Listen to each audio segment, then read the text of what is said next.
The FujiCast is an independent loading zone production. Wednesday, 15th of April. The FujiCast. Halfway through the month. I think we're likely to be in lockdown for a bit longer, though, aren't we? By the sound of the briefing and the news I see coming out, Kev.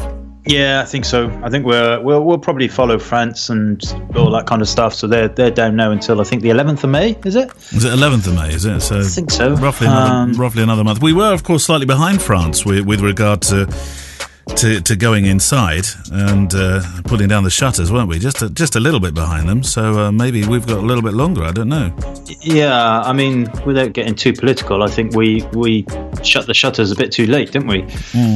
Some say. But then again, you look at countries like Holland and Sweden going through the experiment of not shutting up shop, and some would say, you know, it looks okay. True. Yeah. Who knows? Well, Who knows? Anyway, yeah. Well, welcome to the FujiCast Daily. Before it gets political, a show about photography, a show which does include Fujifilm stuff. There will be some Fujifilm questions today, and also during this time of lockdown in most parts of the world, during the war in most parts of the world, it's a stay-at-home show where we get to spend some time with you, talking about pictures and hearing about what you're shooting. We'll have, of course, today the daily photo challenge set by Kev, and also, because it's a Wednesday, there's another title from Kev's Mountain of Books You Should Buy When It's Safe to Spend Money Again feature. That's the longest feature title you could possibly have. Yeah. And I've been asked to remind you, by the way, not by the guys necessarily on the page, but I had a DM. Who sent me the DM? Oh, it doesn't matter now. Don't forget, there's a FujiCast at 4 page. Because it was you that came up with the concept, wasn't it? Really, a couple of months back. I can't keep up with all this stuff. I know. Well, there we go. That's what a growing show is all about. Where you post between 4 and 5 the first thing that you see.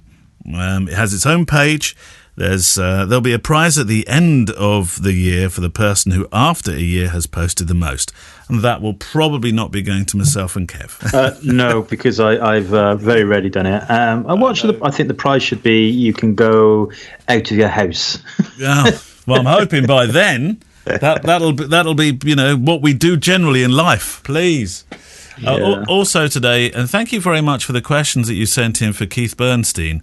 The stills photographer on set, on film sets, etc. Well, so much more than that is Keith. I mean, look at the work with Nelson Mandela and his editorial work and his news reporting. We talked about that last time he was on the show. Today, because we've had a few questions about it, we thought we'd bring him back on with the aid of your questions that you've so kindly left, and either by DM or in the Facebook group, or by email. That I gathered a few together, more than a few actually, and I asked them of him earlier on today, and you'll hear that interview. So looking forward to that. Keith later. Was he wearing his red shoes? I have no idea. Was socially distanced. Oh, I should have asked him. I should have asked him. Are you in your? He did ask to be reminded to you, or say hello. That's a very old-fashioned phrase. You remind me to Kev. Because the red, that was what it was all about when you were first on stage with him, wasn't it? You were both wearing, did you both have red DMs? No, they were like, I don't know, I think mine were like Adidas trendy shoes. Trendy shoes is what I call them. Yeah. What a red trendy shoes look like then? Well, they're red and trendy, and Rose is like, take those off, Dad. She probably thought you looked like a clown. That's when Keith turned up with exactly the same shoes. Oh, no, not Keith. No, he'd be trendy. No. Keith is trendy. Yeah, I'm not. No, I'm not suggesting you're not. I read some stuff. I read. How's your hay fever, by the way? Just had the random sniff come in there. I didn't. Oh, it's not good. No. Oh, yeah. It would be really good if anybody who's listening, if you could all just stop mowing your lawns. Next door neighbour's done his 6 times in as many days, hasn't he? Oh, I don't know, but yeah, he's done it again today, I think. But just stop it. Not good for us. I read, this is nothing to do with photography, but in this world we are living in at the moment, a very good piece on Medium yesterday. Things you might need to hear right now by Jessica Wildfire. That can't be her real name. That's not a real name. No. She had 12 points. I've just picked out a handful. Some of the more, what I read as pertinent ones. There's one reason some of us aren't binging on Corona news right now, and it's because we already have, she says. Essentially, we've been falling down rabbit holes of news, Kev. I must have read every report and watched every graph when this started, Kev. I really did. And I think you did as well. And you still do a bit, don't you? Well, I only read the BBC, I have to say, and the WHO. That's it. What about that graph thing you sent me? Are you reading that still? That was on the daily, like the swingometer. Oh, you're right. It's an awful swingometer. Yeah, but that's sourced by the hospital in the John Hopkins thing, isn't it? So we get those figures anyway. Oh, okay. The best way, she says, to respond to a lousy situation is to challenge yourself. That sounds lame, but it works. Give yourself something to do that you've never done before. Devote yourself to making it a reality. And Kev, you've gone out and done exactly that with a new website, Ministry of Shadow. Yeah, I suppose. Yeah, however, saying that... Well, you wouldn't have got round to it if we hadn't had this, because it would have been one of those things on the Kev list. No, that's very, very true. It would have been on my very long Kev list. But I am looking right now at the BBC, and I read this a little bit earlier, and a tear welled in my eyes with the old guy, 99-year-old World War II Army veteran, who pledged to walk 100 laps of his garden, and he wanted to raise £1,000 for the NHS. And he's done it, and he's 100 years old at the end of this month. Right. And he's walked 100 laps, and have a guess how much he's raised. Much more than £1,000. Go on, roughly. I haven't read this story, so it will be a complete guess. 10 grand. 1.4 million. No way. 1.4 million. Bless him. And he 4 million. Oh, he has, give the man a round of applause. Yeah. He hasn't had the virus, luckily, but he's had NHS stuff doing to him. Is that how you say it? No, he's used the NHS. He's used the NHS. So he wants to do it, and now he's going to do it again. He's decided he's going to do it again. He wants to do another 100 before he's 100. This time he's saying, "I want the cash." I've seen how well it did first time round. Yeah, I think that's amazing, isn't it? That is incredible. When I go out for my morning walk, I've been tempted to, and I haven't, because I felt myself a little bit guilty to be taking pictures on the streets. I don't know why, but I mean, I was on a sort of round table show yesterday. We were talking about taking photos on the streets and all the empty streets, and I'd said, look, images of empty towns, I said, and cities shouldn't define this pandemic, and I don't think they do now. I think the images of people at home and what they've been doing. I mean, take this chap in his back garden. That's the stuff that's making history now, isn't it? Yeah, absolutely. But you know my thoughts. If you know my thoughts on taking your camera, don't do it unless you're meant to be doing it. Well, it is the camera phone, and I've been, all these amazing things you're seeing out there, the attitude that people have towards the NHS, and the wonderful things they're writing on pavements. There's a street just out road. There's a street just round the back here that they've been hard at work making sort of cardboard cutouts of themselves, and they've stuck them on a railing across the road. And it started with 3 or 4. There must be about 30, 40 people there now. And it's gradually growing and growing and growing and growing. All with lovely messages about the NHS and, keeping inside and keeping the faith and stuff like that. We got there's on one of our little walks. There's a guy has put a mass, and it's the size of his house, a model of the BFG outside his house. Oh, fantastic! And it says thank you to the NHS. It normally comes out for the carnival, of course, and I'm the carnival this year. So giant thank you. It's a giant, that's it. Gemma just said it's a giant thing. It's good that you got your producer there, otherwise you'd forget all the interesting stuff, wouldn't you? I know. Yeah, she's standing over my shoulder, making me nervous. Anyway, hi, Neil. Hello, how are you? I'm all right, I'm out off to buy tennis balls and beer. Tennis balls and beer. Is that essential stuff? Tennis balls and beer? Oh my God, she slammed that door on the way out. She's gone, yeah. Anyway, Jessica goes on, things aren't going to get back to normal, or not yet anyway. What we call normal is just a fit between reality and expectations. We'll feel normal again, but that's because we'll adjust. It'll be a new kind of normal. That's true, isn't it? I thought that was a very pertinent point. And then the last biggest takeaway I got from Jessica Wildfire, can't be a real name. We all have mental superglue. I love this. The world just got 100 times harder for most of us, 100 times more uncertain for most of us. But she writes, we get stronger even when we don't want to. We think things can't get any harder, then they do. We think we'll break, but we don't. Or we do, and then we kind of superglue ourselves back together again. Maybe not as good as new, but you can still drink out of us. I thought it was a lovely piece. Yeah. Go to Medium. It's a tonic. Well, some of it isn't a tonic. Some of it is. I want a name. I want to be called Jessica Firelighter. Firelighter? Oh, look, we're being interrupted again. If it's not your wife, what do you want? You're not going to the loo again, are you? Yeah.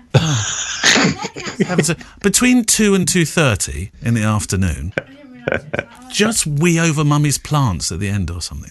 Not over the tomatoes, though, Jack. No, not over the tomatoes. We have to eat those. Okay, I'll do it over the Maybe we shouldn't be discussing this. No, maybe not. No. Oh, dear. Keith Bernstein's going to be listening to this because his interview's on today, and he's going to be thinking, oh, this doesn't happen in Hollywood. What kind of ramshackled service are they running out of that studio, for heaven's sake? Should we do some questions? Yeah, I think we should before we get in trouble. Yes. Here's one from Brian Clover. Neil, Kevin, I've taken heed of the workflow Kevin suggests, where I capture both the JPEG and the raw image of a photograph taken on my Fuji cameras, my XT3, my XH1 and X100F. On the XT3 and XH1, I have 2 SD card slots occupied with fast SD cards. Problem: when using Lightroom, I can't transfer/import both files into my hard drive because on the Apple and possibly Windows, well, you'll be able to inform us of this, you cannot have the same file name even though they have different extensions, JPEG and RAF. Do you have any smart workarounds for this problem, please, Kev? I've searched online in the forums, but you just have lots of chat about, why are you shooting in both formats? Shoot one or the other and generate the JPEG from the RAW. That's what those people sound like to me. They don't understand the Fuji JPEG quality. Please help. That's from Brian Clover. Any thoughts? No, that's just wrong. I mean, it's in Lightroom, as long as you have the preference in Lightroom to say, no, it's in edit preferences, treat JPEGs next to RAWs as separate files, then it will bring them both in, definitely, on Windows. And I'm absolutely sure that's the same on a Mac. Absolutely sure. I don't know, because obviously if I touch a Mac, I spontaneously combust, but I'm 100% sure that's the same case. There's no way that you can't not import files to the same first part of the file name. And I suspect what's probably happening is they're coming in, but you're not seeing them.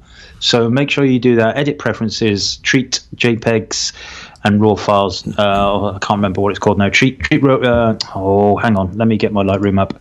Right. Edit preferences under the General tab. Treat JPEG files next to RAW files as separate photos. Tick that box. Tick that box. Tick Perfect. that box. And it's all done. I like saying that. Tick that box. Patrick Gomez. Hi, Neil. Hi, Kev. Had a good meet-up at the House of Photography. When is the next one? Oh, I don't know. When are we allowed out to play again? Well, it won't be for our 100th episode anniversary party. No, we're going to go past that. That'll be in about a week's time. We're doing well. We are very close to the 250,000th download. Did you know that? You said that last. Yeah. You said that about 2 weeks ago. So this week we'll get to a 250,000. I'm seeing it edge closer. What are we at then? I don't know the exact. No. No. Well, we're only about 8,000 away from it, something like that. It's not far. Just wanted to ask both of you, with your style of shooting, do you own a 50-140? Now, you do, don't you? I do. And do you use it? I do. I use it for my sports type photography. I do not use it for family weddings or anything other than that. Basically, the only time I use it is when I'm doing the marathons and the sports stuff. Why wouldn't you use it? Maybe not that you couldn't use it for other stuff. No. Well, why don't you use it at the end of an aisle, for example? There's always times where I've thought, because I don't own one anymore, I sold it, and now I wish I hadn't, because it's a very versatile lens, and there have been times when I'm stuck at the end of an aisle in a church thinking, oh, I wish I had slightly more than the 56, or I know you don't like this, but the 85mm equivalent length. Honestly, for me, I like the fast primes. 56mm. That's only the difference between 6 feet forward, step 6 feet forward, and you're at the same kind of, or 6 feet back, whatever. I don't know. I don't really. It's huge, and it's not that huge, but it's big and bulky. And if I put that on my little spider holster on my trousers, my trousers would fall down, and it just doesn't. It doesn't. It's as long. If I had it hanging from my hip, it would be touching my toes. Yeah. Art, this is an interesting name. Cactrian. Cacturian. Anyway, I'm curious of the fate of the Fujifilm XE series. Do you think there'll be a successor to the XE3? Could have asked this one the other day of Andreas, of course, and ask Andreas. Well, what do you hear? I don't hear anything. Honestly, I don't hear any of the stuff, the beating of the drums, what they call it, the jungle drums or whatever they call it these days. The stories, they hit the rumors. Apart from what I read on the rumor sites. So if you believe what they say on the rumor sites, the XE range has been canned. Oh. No, the rumor sites, certainly Fuji rumors, it's generally pretty accurate, I have to say. Yeah. Whether he's accurate on this or not, I don't know. And, we'll have to wait and see. It would be a shame if it is canned. I think it's tough for Fujifilm because the XE range, whilst it was quite a niche camera, it did sell quite well, I think, for certainly the XE2. There's a lot of overlap between the XE3 and the X Pro 2, X Pro 3 kind of cameras. And it all comes down to return on investment, doesn't it? How much does it cost to make that camera versus how much is it making in profit? And ultimately, as many people go, that's my favorite camera, why are they getting rid of that? Fujifilm, rubbish, I hate that, blah, blah, blah. Fujifilm, at the end of the day, they've got to keep making money. So the rumor sites say no.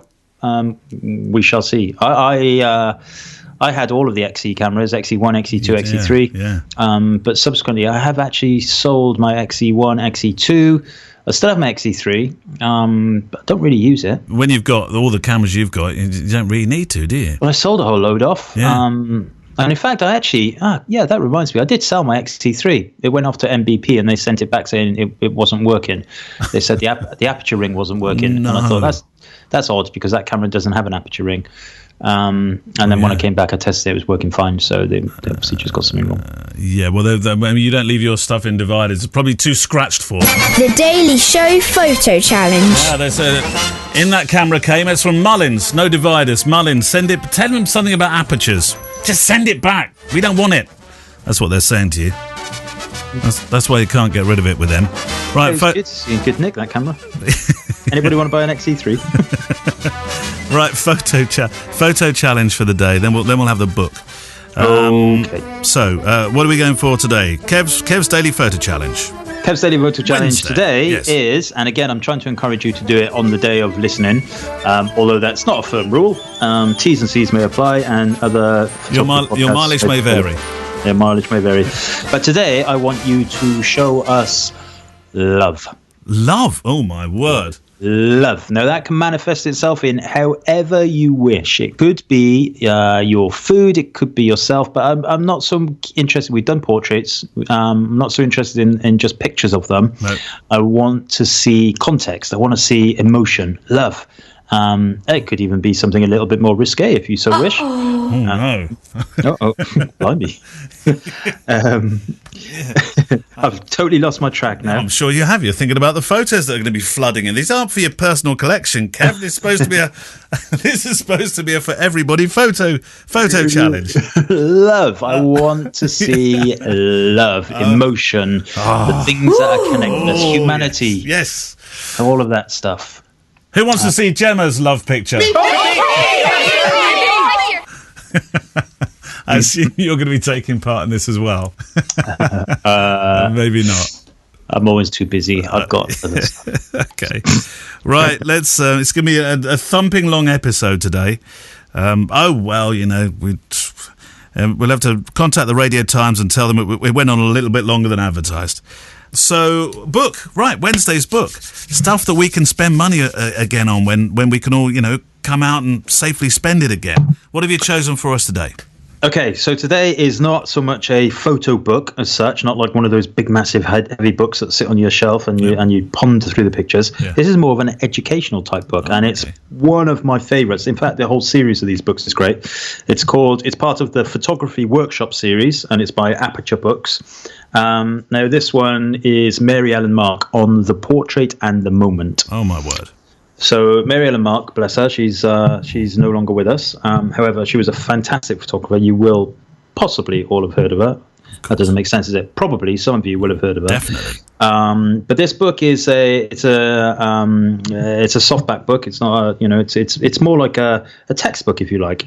Lots of pictures, but lots of education as well, and discussing how she takes the pictures and what's going through the mind, the techniques of it, as well as the storytelling elements. There's some little assignments and all that kind of stuff in there. It's a really, really good little series of books. They're all still available on Amazon. I just checked. They're not at ridiculous prices. This one is £19.95 in the United Kingdom. Yeah. And it says on the back, it says, in this series, Aperture Foundation works with the world's top photographers to distill their creative approaches, teachings, and insights on photography. You will learn about organizing the frame to create layered photographs, interpreting what you see, and take in portraits with a point of view, capturing emotional moments that elevate the subject. And therein, where my theme today, love, came from, capturing emotional moments that elevate the subject. You were inspired by that book. I was indeed. It's a fantastic book. $29.95 in the United States. Printed in China, aperture.org, Amazon, ISBN 9781597113168. Sir, reporting for duty. Great. Thank you for that, Kev. This week's interview, today's interview, I say this week, old habits die hard. Today's interview is with Keith Bernstein. Now, Keith's been on the show before, and remember, Kev, he talked about that amazing journey, that time that he spent with Nelson Mandela being his personal photographer. What an opportunity that was. Today's taking your questions, and thank you very much for them, on how to become a set photographer, because that was another side of his work that, of course, we didn't just touch on, but we spent a long time in the first interview talking about that. And some questions came back about how to perhaps look at that as a way in the future of making money for yourself in this photography business. So that's what today's interview is all about, or hangout, if you like, with Keith Bernstein. Keith, first of all, how are you? And what's the lockdown like, and how's it affecting you where you are? It's fine. I don't think I've got anything particularly original to say that doesn't apply to anybody else. Obviously I'm off work, halfway into a 7-month filming schedule, just under halfway, and we closed that down, I think 4 weeks ago now, 3.5, 4 weeks ago. This was the HBO project. You said you'd have to see me under a carpet if you told me any more or something. Yeah, I can't tell you what it is, I'm afraid, but it is the HBO series. So that is going to film for 7 months, and as I said, we're just under halfway through it. Yeah. So that shut down completely, in line with every other kind of TV and film production just about anywhere in the world, I think. And that'll be your first job back in, do you think? Yeah, I mean, as soon as we're able to go back to work, I think, because there are so many people involved in the production and we've done so much of the filming, I think that'll start quite soon after we're able to return to work. Good. Right. Questions were successful, Keith. There are lots of people want to know lots of things about chasing your work. Right. I'm not sure if that's a good thing or a bad thing now. Go ahead. Why not? Let's try it. You're established. You have nothing to fear, clearly. Let's try it. Yes. Well, here we go. Paul Upton. I've been working as a social photographer, Keith. Weddings, portraits, that kind of stuff. How could I even start to write to filmmakers? Would they even take me seriously? It is a kind of a slightly unknown area of photography. I think we discussed this when we did the podcast, that people know about, or think they know about, how wedding photographers or fashion photographers work. It's a slightly unknown area, but the principles of getting work are exactly the same as in anything else. You have to have a folio together which shows some relevant images. And whether that's a physical folio printed or whether it's a digital folio, it doesn't matter. So you have to get that kind of work together. You can't go and show social photography to a film production company because it's got no relevance to them. They won't see any connection, however good or bad your pictures are.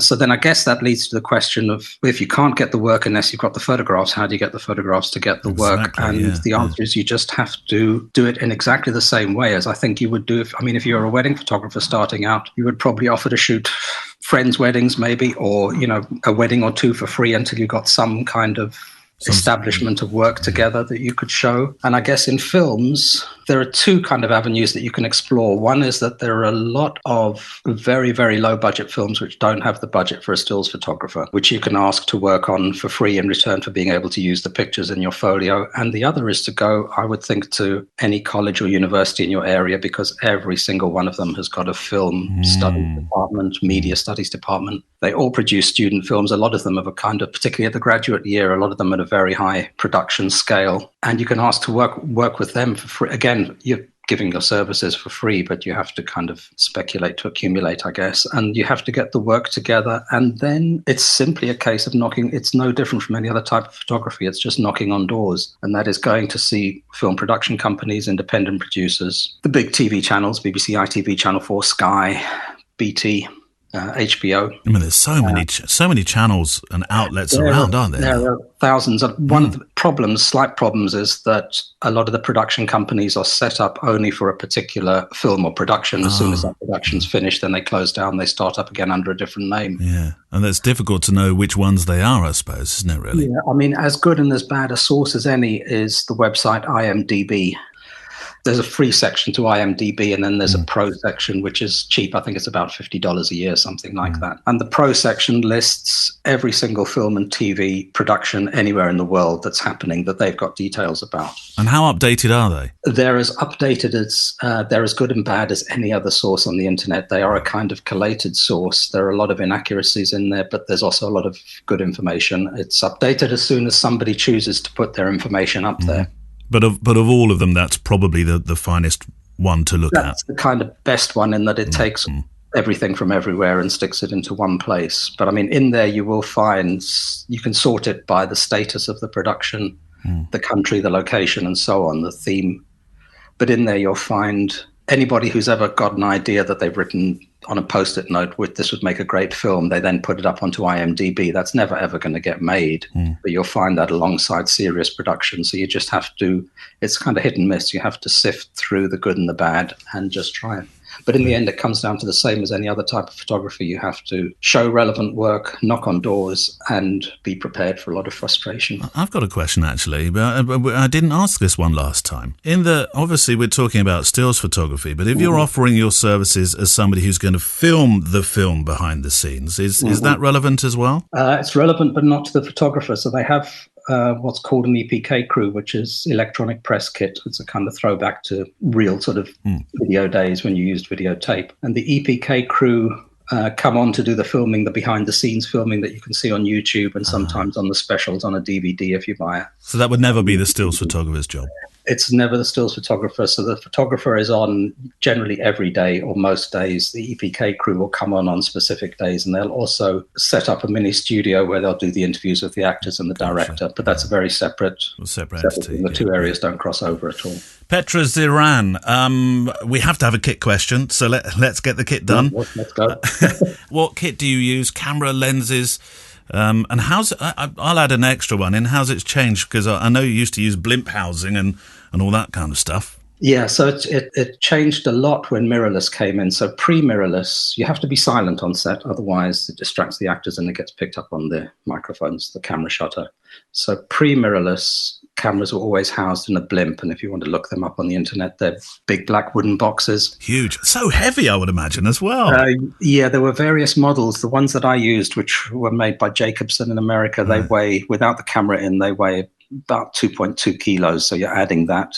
Then mirrorless came in. Obviously, mirrorless have a option to be silent. So the blimps went. If anybody wants to buy one of 4 blimps, please email me. And I used the Sony A7 R2s and then R3s. Lenses were really always the same. It's fairly simple. 24-70, 70-200, both at 2.8.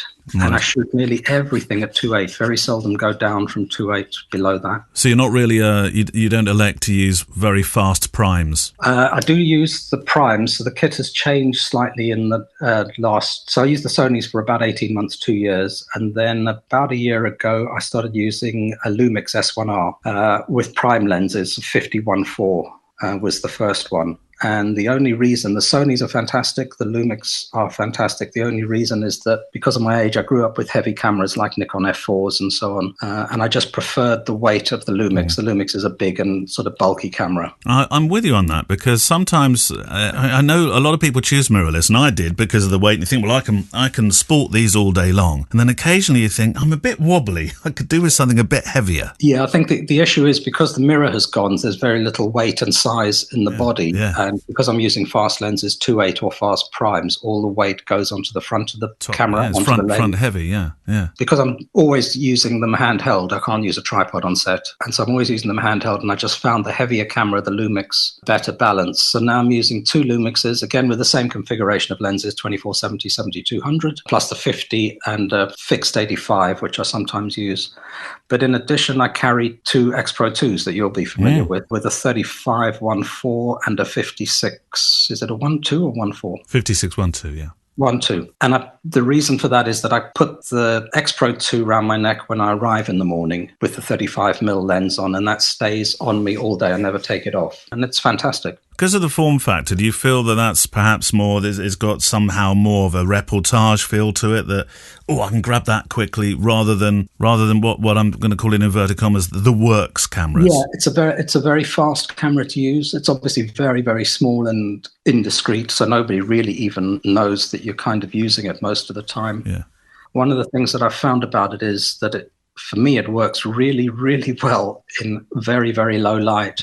So at high ISO, wide open, so at 1.4, often get better results or comparable results to using a Lumix. So it's a fantastic camera in low light. That was going to be my another follow-up question, really, from me as much as anything, was that you're using 2.8 on the Lumix and you did on the Sonys. I'm figuring that a film set is usually well illuminated, isn't it? Because obviously they want a fair degree of light to be able to work with imaging that can be graded more easily. So you're not necessarily in a job where you're fighting the light, or are you? No, now you're always fighting the light. So just as the camera sensors have changed for us as stills photographers in the last particularly in the last 5 years, but in the last 10 years, they've also changed on the digital cameras that they're using to shoot the film or TV production. And the lights have changed accordingly, so you don't really see so much the big old classic lights that you used to see, 20Ks and 18Ks that you used to see in films. They're using now a lot of LED panels, which can be color temperature variable all the way. They don't give up much heat, so the actors like them. And the light levels have dropped because the filming camera sensor is so much more sensitive now. They're still well lit, but they're often well lit but quite low level. Zoe Bradshaw, I'm being careful how I ask this, but is this a man's world photographically? No, it's not. There are a lot of female stills photographers. Good to hear. I could reel you off a list of names. There are various databases with film stills photographers, particularly one in America, where you can find a lot of people on there, but it's definitely not a kind of man's world at all. Good to know. Dan Warwick, what's been your proudest moment, Keith? You've photographed so many famous people and legends like Nelson Mandela. It's probably an impossible question to answer. That's difficult. That's a very difficult one. How can you pull out from your archive one moment? I suppose it's a predictable answer, but it would have to be the time spent with Mandela. I mean, I can't pick out one particular incident with him, but in general, the time. The feeling, I suppose, just being amongst the people and him. Yeah, and to kind of recognise that more as I've got kind of older and greyer, is that because I probably didn't value it correctly at the time that it was happening. Right. Martin and Sophie Law, we're a husband and wife team. Wonder if it would be an advantage being a twin shooting team to film companies? No, disadvantage. Oh, disadvantage. Why would that be? Because they always try and really limit the number of people that they have on a film crew. And if you imagine a film crew as being, maybe can be anything, 300 people in total, but a lot of those people will be construction or production or wardrobe. But then if you shrink that down to the actual shooting crew that are on the set on the day, it's often very small. So it's director and actors, camera and sound, and assistant director, and maybe a props and a stills person. It can be, you can look around on a huge film set and sometimes see only 8 or 9 people there at the actual point of shooting. Really? So to have 2 photographers there would definitely not be an advantage. Do you ever get asked to leave the set? Very occasionally. I mean, you do have, if they're doing any scenes without clothes, then it's called a closed set, and then there won't obviously be a stills photographer there because they're never going to use those pictures in publicity. Very occasionally, I've had one run-in with a British actress who didn't want anybody on the set that she didn't think was important, and that's that's fine. I don't have a problem with that. Well, look, I'm going to run down the list a little bit further and then come back up where I was, because actually there's a question here that applies to what you've just said very well. Brian Carish, how do you deal with the egos? You don't. I mean, there's a phrase that they use on a film set: never say no to an actor, and that basically means that every other single person on a film crew, director down to lowliest trainee, is dispensable, but the actor is not. It sounds terribly corny, but you can just try to be as professional as you can, as quiet as you can, discreet. Don't wear a sort of Hawaiian shirt on set. Wear black or grey so that you're invisible. Yeah. And if that's not good enough, then there is nothing else that you can do. No. Pascal Diamond asked a similar themed question, slightly different. Just wanted to know if the cast, Keith, especially bigger names, find your work a help to them in ways, or are they too much a star and see him as unnecessary? Kind of similar answer there, but is there a slightly different take on that? I've only ever had two problems with actors, one with a British actress and one with a British actor. I'm not going to name either of them. No, don't. No. The bigger names never, ever had a problem. I think that they just see everything as a kind of frustration, whether it's hair and makeup, wardrobe, stills. But in the end, they just see it as part of their job and they just get through it. Having said that, I had a friend who was on the set with Christian Bale when he had his famous rant, which is on YouTube. I think if you put Christian Bale into YouTube, it's one of the first or second things that comes out. All right, I'm going to do that. It wasn't a rant at a stills photographer, it was a rant at the cameraman. But I've never had an encounter like that. Blimey. Dudley Rush, from the interview you did with Neil last time, I'm intrigued as to exactly how you got your first big break. You can't have gone from shooting editorial and the jobs you had to suddenly rubbing shoulders with the rich and famous in Hollywood overnight. And he's right in that respect, isn't he? Yeah, he's right, yeah. He's wrong that I rub shoulders with the rich and famous, but anyway. We've got this idea, Keith, that you're out night after night with all these directors. And yeah, my swimming pool is next to Clint Eastwood's swimming pool. Well, you mentioned Clint Eastwood. How many? I got it wrong last time. How many times has he asked you to be his personal set photographer? It's not once or twice. It's more than that, Keith. It's 7. Yeah. Well, there we go. All right. I put that down as in my book. That's rubbing shoulders, Keith. Okay, we'll let that one go then. The break came out of the blue. I have a friend who is a film publicist. I hadn't done any film work, although I'd been on film sets before doing kind of picture stories for the Sunday Times and the Observer and so on. And she called me completely out of the blue one day to say that she was starting to work with a British director on a film set in Africa, and which was Number One Ladies Detective Agency, the first adaptation of that. And she thought that a lot of the pictures that I'd taken in Africa, and particularly in Southern Africa, would be relevant. And she thought I should just come and meet the director and show him the photographs. And the director was Anthony Minghella. So it was a sliding doors moment. If I hadn't answered the call, or if I'd said, no, I'm not interested, then that wouldn't have led anywhere. Then we might not even be having this conversation today. We might be, but it will be about editorial. Yeah. We'll be talking about something else. Yeah, isn't that interesting? Yeah. I remember you said that you were rather spoiled on that first outing, weren't you? You thought everything was going to be the same after that. And it wasn't quite, was it? No, I mean, they have ups and downs. Anthony was brilliant. He died shortly afterwards, after the completion of filming. He was a fantastic man. And Seamus McGarvey, the DP, likewise. The whole crew was wonderful. It's often like that, but not always. Yvonne Southgate, is age a barrier to this? I'm 46 and have been working as a pro for only 2 years. Do film companies look for young aspiring photographers above people my age? No, I'd say 46, you're still a child, really. You've got a long way to go. I like the sound of that. So 46, so age is not a barrier then? No, there's a lot of people are kind of my age and older on film sets. And I think that one of the reasons for that is film companies, when they're hiring people in all departments, one of the things they're really looking for is kind of insurance that you're not going to mess up. Because the consequences, you can't come back the next day when you mess up something on set, whether it's sound or camera or stills. The production just rolls on. The next day there's something else to do, so it's very difficult to correct a mistake. So I think one of the things that they look for when they're hiring people is they're looking for a degree of talent and expertise and all of that stuff that is a given, but they're also looking for a degree of insurance that you're not going to mess it up. And I think that some of that comes with experience and therefore with age. Stephen Miles, do you prefer working on location or being in a studio where you can control the environment? Well, you can't really control the environment. I can't control it at the time. No. I like them both. I really love being in the studio, which a lot of the crew don't like because they find it claustrophobic. But there's something about, the sets on a studio are built very, very small. And I sometimes find that I concentrate more because it's more difficult to shoot in the studio than it is on location. The work is very varied as well. And we'll put links to your website, clearly. It's not just making pictures as the action is rolling.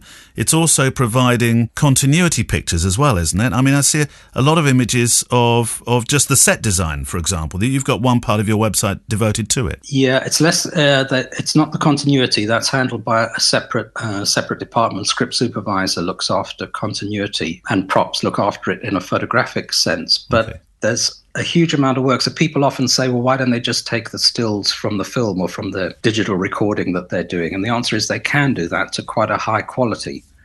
But the film camera is only ever looking at the action that takes place for that particular scene. So they'll obviously never film the director. They'll never film the rest of the crew, the set being decorated, work of background, the work of hair and makeup. So the photographer is there not just to photograph the action that you see on the finished 2-hour film or TV production, but all of the work that goes on in the background of different departments. Yeah, there was going to be a question last time which I omitted to ask you, was with the advance of cameras, 8K and these sensors getting larger and larger, whether that would spell an issue for you. But you've just answered that. No, because that's just, I don't know if you could put it in percentage terms, but maybe that would be 30, 40% of the work, or maybe less, would be what's going on in front of camera.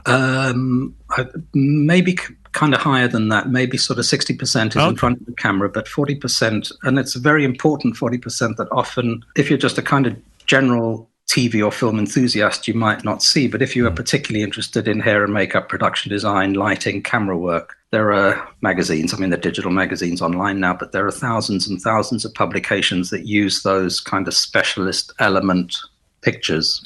That you might just not see if you're really just kind of interested in what's on TV or on the cinema tonight, if the cinema is ever open again. Well, I sincerely hope it is soon, Keith. I'm sure you do as well. Yeah, me too. Final question is from Christopher Waters. I've saved this one purposefully to the end. Oh, go on. If you could, it's a nice soft one, but I like this. If you could work with any director, dead or alive, I guess he's talking about somebody you haven't worked with, because when you look at the names you have, you could easily pick one of those and be very happy with your answer. So let's choose one you haven't. Who would you like to work with and why? Christopher, that is a tricky question. I thought we were ending on an easier one. No, we're ending on a hard one. I think I'd like to work with Michael Bay. Why? Well, I think you have to put Michael Bay and rant into YouTube. And I do love a little bit of drama sometimes on set when toys get thrown around. And Michael Bay has a reputation for being fiery. Wouldn't that make it a much more sort of unpleasant, nervy kind of experience, though? Oh, yeah, completely. And people would get fired, probably me included. But would it almost be T-shirt worthy? It would be like a danger ride or something. And T-shirt worthy. Exactly. I was fired by Michael Bay. Exactly. I'll go with that one. Well, I do hope you're back at work soon. The other reason I hope you're back at work soon is because I can't wait for you to tell me what blooming project you've been working on. It'll all come out soon enough. It'll come out in the wash. Just before we go, I have a question, if I'm allowed to. Oh, my word. Yes. Well, very rarely does somebody turn it back, but go on. Well, it's less a question than a kind of a slight bone pick with you. Is that I listened to a couple of the podcasts that you did, interviews with photographers. Right. And you're very sort of self-deprecating about your own work and about your own photography. And I was looking at your website. Right. So this is very much less a question, actually, than a statement. I'm very nervous that you were looking at it, to be honest, Keith. Well, and I'm sure that most people that listen to the FujiCast regularly have looked at the website. If you haven't, neiljames.com. But there's some fantastic pictures on there. Well, thank you. It's very kind of you, particularly coming from you. There are a lot that I could pick out, but there was one that just leapt out, which was a bride and groom walking down the street, and the frame is divided down the middle, where I think it's a cafe or a restaurant on the left-hand side. Yes. That's a great picture. Because the context is a wedding, then maybe you're a little bit sort of dismissive of that and say, well, it's just... it's interesting. That was taken in Soho, by the way, that picture, and I remember that moment very well, because he's Aussie groom, and he said, I don't really want to take any pictures, Neil. And I said, well, I know your wife does, so let's just go for a little wander. You can have a chat, hold hands, and I'll take some pictures. And as we went past the cafe, I saw that reflection. And the girls in the window started covering their face. They thought, who is this odd chap taking pictures of us? And then, of course, they realised as the bride and groom walked past, it was a bridal picture, and they laughed. It's a really weird thing, being a wedding photographer, Keith. I wasn't expecting to have a debate at the end like this. I sense that, so that's why I've raised it. The reason I've spent 15 years doing it and shot 800 in that time, and I like to feel I've got a bit of experience. But in that time, I've always felt, I couldn't possibly have this website as a commercial site because people would look at it and think, oh, you're a wedding photographer. Well, nice pictures, but you're a wedding photographer. And I think many wedding photographers, if we were absolutely truthful, Keith, hand on heart, and I found this as I've been talking to photographers with great stature, such as yourself, and you're well respected in the industry, that you kind of feel, I'm a wedding photographer, I aspire and look up to be Keith or a myriad of other photographers that we talk to, but I know my place. Okay, well, I sensed that, which was why I asked to raise it at the end. There are a lot of great pictures. Another one of a chef kind of shot through the food preparation area where he's just finishing off a salad or something. Well, there's great pictures on there. Well, and just because they're in there's no good or bad photography by genre, is there? There's only good or bad photography. No. This would make a very interesting conversation another time, wouldn't it? I think about the different genres and how they all relate to each other. I think it would be quite fascinating. Cool pictures. Anyway, if you haven't looked, neiljames.com. Fantastic. That's called cross-promotion, folks. There you go. Back scratching. Mutual Back Scratching Society. Keith, I'm so looking forward to coming out to the open so we can at last share that coffee. Sitting over the sea. I so look forward to it. And we'll speak soon. Yeah, all right. Thank you to Keith Bernstein. There was a question that came in actually that on email that I omitted to use in the show from Andrew Higgins. So, Kev, I did send Keith an email, and he was brilliant. He sent one straight back with the answers to it. This is what was asked of him by Andrew, and he said, I hugely admire the work of cinematographer Roger Deakins. I think you've mentioned Roger Deakins before, haven't you? Mm-hmm, yeah. Mm-hmm. Yep. What a FujiCast guest he might be. So I'd be interested to know which DOPs Keith admires or does he work alongside them working on movies? And Keith's answer was, I'm always physically close by either the camera operator and or the DOP, and over the course of the filming, many weeks, we'll talk to the DOP quite a lot. Most of them are great stills photographers and have a wide knowledge and appreciation of stills photography outside the area of film stills. There are so many great DOPs, but I'll pick out three: Conrad Hall, Michael Chapman, and Gordon Willis. For pure genius, have a look at Raging Bull Steadicam shot for Michael Chapman and Gordon Willis's peerless lighting on The Godfather 1 and 2. They're amazing films. A Godfather fan or not, Kev? Is it too frightening for you, that one? I did watch the first couple of minutes of the first one. And that was it. Yeah, I've seen Raging Bull, though. Does another question, he had three. Does he need to work in the style of the DOP on the film he's shooting stills on? And Keith said, no, I don't need to work in the style of the DOP, but I do need to match the feel of the film, e.g. it's not a great career move to shoot a romantic comedy with a dark, shadowy, aggressive look. And then the last one, aside, I've read that so many movies were shot on 35mm film last year, and there was a world shortage of 35mm movie cameras available from rental companies. And Keith answered, it's not that there's a problem about shortage of cameras, it's a shortage of labs to process the film. That's the issue. In 2017, 92% of released feature films were actually shot digitally. So I can only imagine that's gone up and up and up, isn't it? I would have thought so, yeah. It's great. I love Keith's work, and it's great that he's been on the podcast a few times. Very nice chap. When I grow up, I'd like to be a Keith Bernstein. When I grow up, I want to be Keith. Right, remind us of today's photo challenge, and I think that's it for the day. Love, emotion, love, as Mary Ellen Mark says, capturing emotional moments that elevate the subject. And you're particularly looking for black and white pictures, are you, or colour? Or No. Doesn't matter. Yeah. Any time of the day or night. Don't be rude. Not sepia though. Don't do sepia. No, don't do sepia. But anything goes, I suppose, on this particular one. Anything goes. Yeah. You might have problems uploading to Facebook if it's a little bit too risky. No. Well, yes. Can we just say, remember the rules, please, and taste and decency, exceptionally important, particularly with this tricky one that Kev has set you. That's it. I'll see you. I'll see you tomorrow, and we'll be monitoring the raciness together tomorrow. Look forward to it. The FujiCast is an independent Loading Zone production. Email the show with your questions and words of wisdom to click@fujicast.co.uk. Email any complaints and political nonsense to our wives, who will deal with your comments in their own good time and in their own good way.